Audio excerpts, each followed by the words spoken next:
এসেছে। কি করলে কিভাবে চললে ও আমায় পছন্দ করবে তা তো আমি জানি না।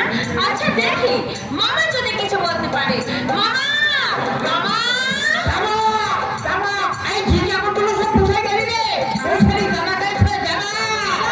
জামা নয় মামা, মানে তুমি, তোমাকে ডাকছি। তুমি কি তোমার বন্ধু ওই হরুণ বাচ্চি বলছো? কালের মরণ কাকে বলে? মালার বরণ, মালার ঠিক আছে। সোনার গয়না কালার কয়েকজনে পরে জামা কাপড়ের সঙ্গে ম্যাচ করে পুঁতির মালা পরা নেওয়ার উঠেছে। তোমার সঙ্গে কথা বলতে হলে এক কথার জায়গায় হাজার কথা খরচ করতে হয়। কান থেকে শব্দ খারাপ যন্ত্রটা ঘোরা কেন? মন্ত্র বলো কেন? আরে আমাকে আমার কথার মন্ত্র বলতে শুনলে। মন্ত্র নয় মামা, মন্ত্র নয়, যন্ত্র। খুলে গেছিল। 7 বছর বয়সের সময় এটা কেনা হয়েছিল। কাজ বড় হয়ে গেছে, যন্ত্র সেরকম থেকে গেছে, তাই ঘন ঘন খুলে গিয়ে না আমাদের বিপদে ফেলে। তোমার চেয়ে বেশি বিপদে ফেলো আমাদের। চেল্লাতে চেল্লাতে কণ্ঠনালী একেবারে ছিঁড়ে যাওয়ার মতো। বলো কি বলছিলে বলো? অনেক মানাজ আসছে জানো তো মামা। আরে অনির্বাণ হচ্ছে আমার বন্ধু, না, আমার ভাগ্নে। তার খবর আমি জানবো না? আরে এবারে তার খবর ধ্রুব সত্য বর্মনের না করার পরে। জানো, তাহলে বলো তো একটু শুনি। তা আঘাত দিয়ে বলবো না প্রলাপ দিয়ে বলবো? আঘাত দিয়েই বলো। তাহলে প্রথমে আঘাত দিচ্ছি আমার দিদি, অর্থাৎ শ্রীমতী নিরঞ্জনা হালদারকে। নারীর সৌজাত গুণবল বিসর্জন দিয়ে যার কাকের মূল্য পুচ্ছ পড়ার মতো না বাঙালি না ইংরেজি সেজে শৃঙ্খল জীবনের সাইডতে নারী সভ্যতার গায়ে কলঙ্ক লাগাচ্ছে। নিজের বিস্তৃত মনের সম্বন্ধে এসব বলতে তোমার একটু সংকোচ হচ্ছে না মামা? আমার নামটা যে ধ্রুব সত্য মিথ্যে বলি কি করে? তা ঠিক। এবার দ্বিতীয় আঘাত দিচ্ছে আমার দিদির স্বামী, অর্থাৎ আমার ধর্মপতি উজ্জ্বল হালদার। তিনি আবার কি করেছে? নিজের নাকে দড়ি বেঁধে বউয়ের হাতে তুলে দিয়েছেন। এখন বউ যেভাবে ডাকাচ্ছেন উনি সেইভাবে ডাকছেন। এবার আমার কথা কিছু বলো। তোমার কথা, আরে তোমার বাবা চাইছে তোমাকে অনির্বাণের গাড়ির চাপাতে। এখন অনির্বাণ তোমাকে গাড়ির ডাকবে না, ফেলে দেবে, ও অনির্বাণই যায়। মামা হলেও তুমি বন্ধুর মতো। আচ্ছা বলো তো মামা, অনির্বাণ আমাকে পছন্দ করবে কিনা? বিষম পিরিতি রীতি এ পিরিতি শোল, বন্ধ মনের তালা চাবি আছে কই। চাবি আমার বন্ধু আছে দূরে, উঠাও পাঠাও পাঠাও। আমি তার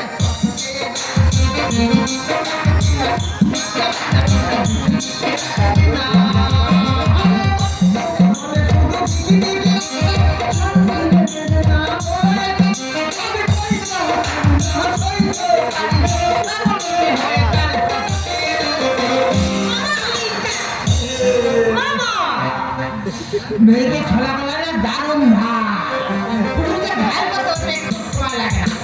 আরে অনির্বাণ তোমাকে পছন্দ না করলে কি হবে? তুমি পছন্দ করিয়ে নেবে। তুমি আমায় একটু হেল্প করো। আরে হেল্প করতে হবে না, হেল্প করতে হবে না, স্বাস্থ্য তোমার ভালোই আছে। কানের যে খুলে গেছে। ফুলে গেছে, আরে কে বলে ফুলে গেছে? ফোলেনি, মানুষ হয়ে গেছে। বৈশালী।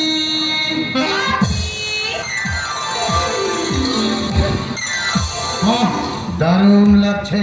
তোমার আসতে এত দেরি হলো যে বাপি? ফ্যাক্টরি হয়ে আসছে কিনা সেই জন্য আসতে একটু দেরি হয়ে গেল। আচ্ছা উজ্জ্বল কোথা?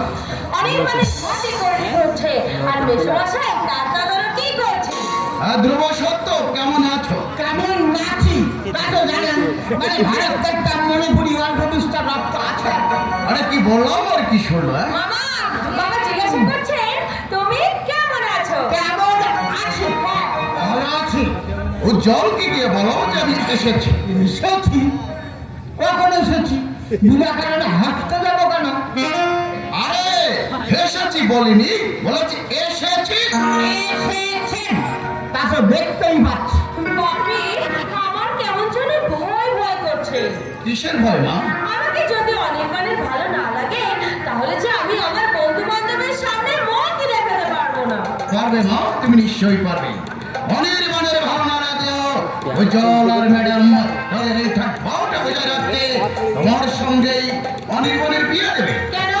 আমার সঙ্গে বিয়ে না হলে ওদের ঠাট্টার বুঝি বজায় থাকবে না? থাকবে না মা। কেন থাকবে না? গ্রীষ্মর কাঞ্জিলাল গণনা বেদে কোনো কাজ করে না। যে টাকা ওরা আমার কাছ থেকে ঋণ নিয়েছে সুদে আসলে তা ধরে এই কাঁঠাল মিলের পুরো মালিকানা সত্ত্ব এমনকি এই বাড়িটা পর্যন্ত বিক্রি করলেও সে ঋণ এখনো শোধ করতে পারবে না। অতএব তুমি নিশ্চয় বুঝতে পারছো, ইচ্ছায় হোক আর অনিচ্ছায় হোক অনির্বাণের বিয়ে তোমার সঙ্গে দিতেই হবে। তাহলে এত দূরে গিয়েছো?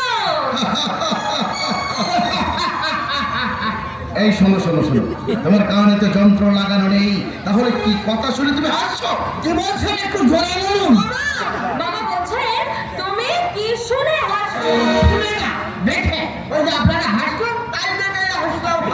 এই যে কাঞ্জিলাল, তুমি অনেকক্ষণ আগে এসেছো আমি খবর পেয়েছি, কিন্তু আসতে পারিনি। যেদিকে নজর না দেব সেদিকে কিছু না কিছু ত্রুটি থেকেই যাবে। সত্যি ম্যাডাম, তুমি যদি এমনি কর্মতৎপর না হতে তাহলে উজ্জ্বল কোনো দিকটা সামলাতে পারতো না। সামলাবে, যেটুকু বলে দেবো তার বাদ থেকে কিছু করার বুদ্ধি তোমার বন্ধু নেই। সমস্ত ঘরদোর অগোছালো হয়েছিল। আচ্ছা তুমি বলো তো, অনির্বাণ সবসময় সাহেব সুমতির সঙ্গে চলাফেরা করে, হতচ্ছেড়ে বাড়িতে এসে মন টিকত? নিশ্চয়ই না। এমনিতেই তো অনির্বাণ তো এই বাড়িতে তেমন একটা আসে না মাসিমণি। জানি না কি অভিমানে আসে না। ছোটবেলায় যখন মিশন পড়তো তখন মাঝে মাঝে গিয়ে বাড়ি নিয়ে আসতাম, কিন্তু একটু বুঝতে শেখার পর থেকে আনতে গেলে আর আসতে চাইতো না। আমার সঙ্গে যখন অনির্বাণের প্রথম আলাপ হয় তখন অনির্বাণ তার পাটনায় পড়াশোনা করতো, তাই না মাসিমণি? হ্যাঁ, বড় হয়ে সে একবারই এসেছিল, তাও আমি নিজে গিয়ে অনেক বলে কয়ে তারপর নিয়ে এসেছিলাম। আর এখন তো সরকারি চাকরি পেয়ে দিল্লিতেই আছে। এবার এসে সাত পাকের মা ধরে আটকা পড়ে গেলে বাবাজির পারমুখী মন একেবারে ঘরমুখী হয়ে যাবে। আচ্ছা, এখন আমি উজ্জ্বলের কাছে যাচ্ছি। উজ্জ্বল, উজ্জ্বল, উজ্জ্বল। আচ্ছা মাসিমণি, অনির্বাণটা কিসে আসবে জানতে পারলে ভালো হতো। হতবাকার কি সে বুদ্ধি আছে? শুধু টেলিগ্রাম করে জানিয়েছে আজই আসছে। এখন ট্রেনে না প্লেনে সেই জানে। খবরটা জানা থাকলে রিসেপশন জানাতে পারতাম। একমাত্র তুই কিন্তু পারিস মা অনির্বাণকে এই বাড়িতে আটকে রাখতে। আমি কি করে পারবো? মেয়ে হয়ে জন্মেছিস, কি করে পারবি? তা আবার আমায় বলে দিতে হবে? ধ্রুব, তুই এখানে দাঁড়িয়ে কি শুনছিস? যা বাজার থেকে কিছু ফুল নিয়ে আয়। ফুল, এখন আমি কোথায় যাবো? আরে ফুল নয়, ফুল নয়, ফুল, ফুল। মসজিদে নিচে নিচে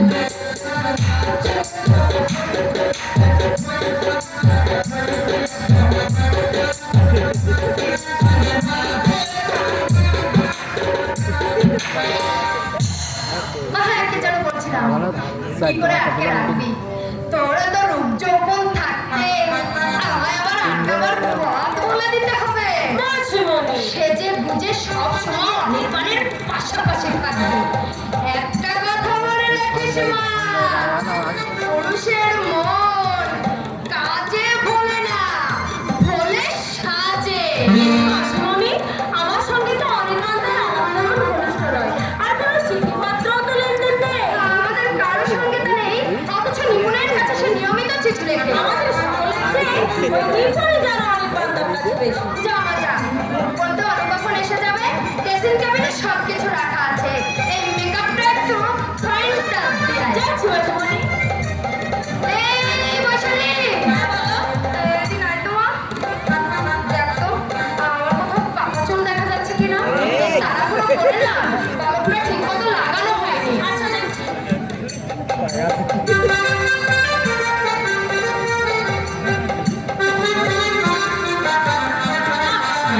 কোথাও দেখা যাচ্ছে না। আচ্ছা মাসিমণি, অনির্বাণটা এলে তুমি কিন্তু আমার একটু কাছাকাছি দেখে কেন আবার বুঝতে পারছো না? প্রথম দিন আমি কিন্তু একা থাকতে পারবো না। বৈশালীকে যদি অনুর পছন্দ হয় তাহলে হয়তো ছেলেটা এবার আমাদের কাছাকাছি থাকবে। ও মা,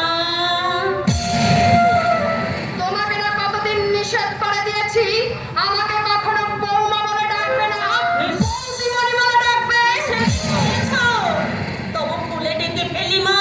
ভবিষ্যতে যদি আর কখনো ভুল হয় তাহলে মাসে মাসে যে 20 টাকা করে পাচ্ছ সেটা বন্ধ হয়ে যাবে, অর্থাৎ কাজ থেকে তোমার ইস্তফা হয়ে যাবে। আজ আমি কি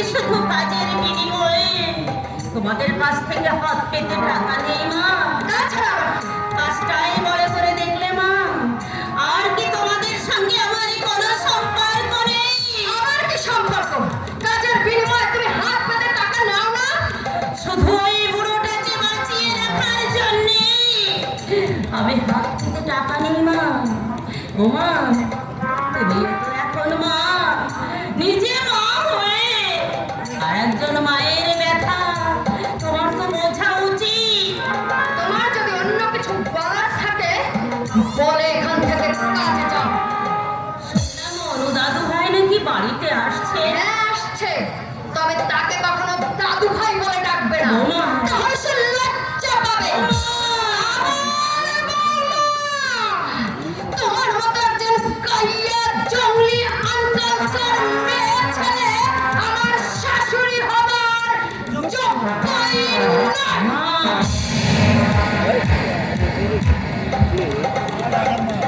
হে ঠাকুর, আর কেন তুমি আমাকে মা করে পাঠালে? আর মাই যদি করলে তবে কেন এই ছোট্ট মুখখানায় এত মায়া দিলে? অমনি পাপের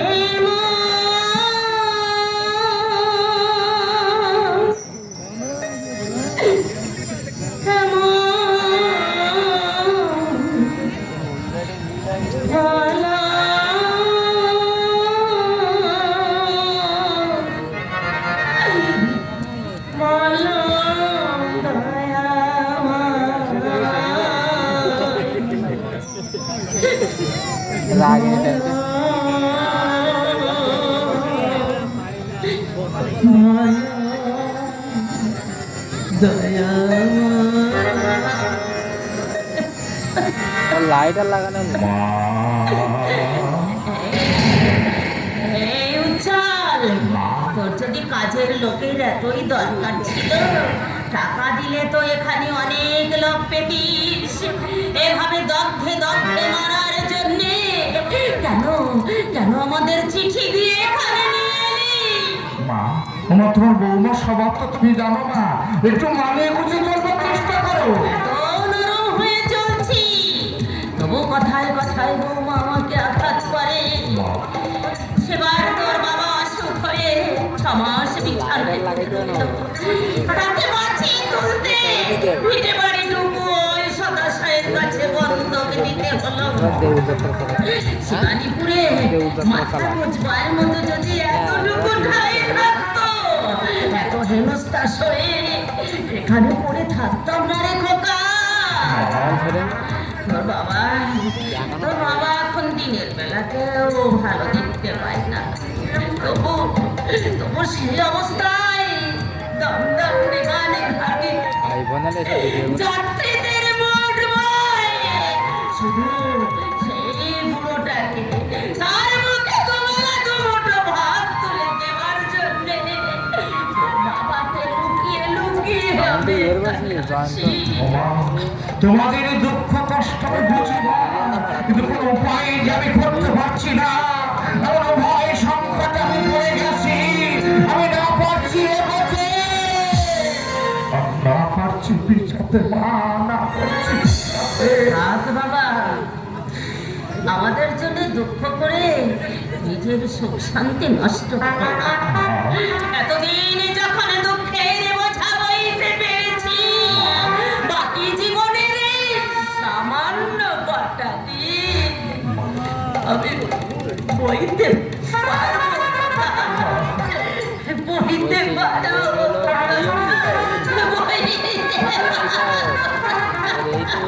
মরে যা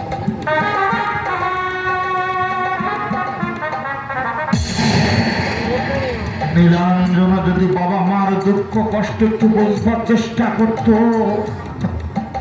তাহলে আমার মনে কোনো অশান্তি থাকতো